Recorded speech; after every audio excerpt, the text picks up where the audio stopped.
మట్టిని సేకరించి ఆ మట్టిలో దాగి ఉన్న బంగారాన్ని వెలికి తీయడమే ఆ గ్రామాల వృత్తి.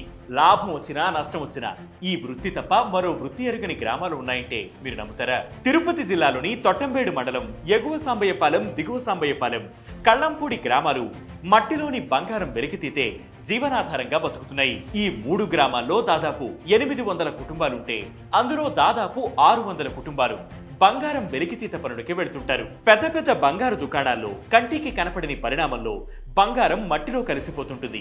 ఆ మట్టిని రోజు ఓ బస్తాలో వేస్తూ వస్తారు. తర్వాత వాటిని అమ్మేస్తారు. ఈ 3 గ్రామాల ప్రజలు చెన్నై, బెంగుళూరు లేదా ఇతర నగరాల నుంచి ఆ మట్టిని కొనుక్కుని తమ గ్రామాలకు తెచ్చుకుంటారు. ఆ మట్టిని ప్రత్యేక పద్ధతి ద్వారా ప్రాసెస్ చేస్తారు. ముందుగా ఆ మట్టిని నీళ్లతో కడుగుతారు. ఆ తర్వాత దాన్ని అరచేతిలో పట్టేలా ముద్దగా తయారు చేస్తారు. చిన్న చిన్న ముద్దలను పిడకలపైన పేర్చి దానిపై గడ్డి వేసి మంట పెట్టి వేడి చేస్తారు.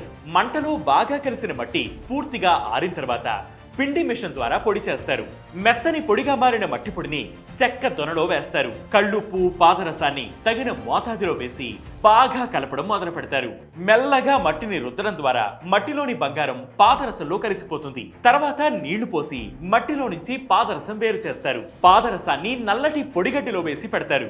నెమ్మదిగా బంగారంలో నుంచి పాదరసం వేరే ఇతర లోహాలతో కూడిన బంగారం వస్తుంది.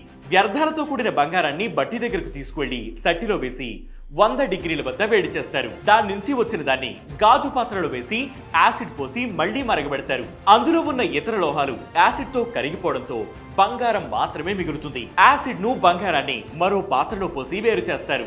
అప్పుడు నాణ్యమైన బంగారం బయటికి వస్తుంది. అయితే కరోనాకు ముందు మట్టిని సులువుగా తెచ్చుకునే వాళ్ళమని, ఇప్పుడు ఆ పరిస్థితులు మారాయని, బంగారం దుకాణాలు ధరలు పెంచాయని ఆ గ్రామస్తులు ఆవేదన వ్యక్తం చేస్తున్నారు.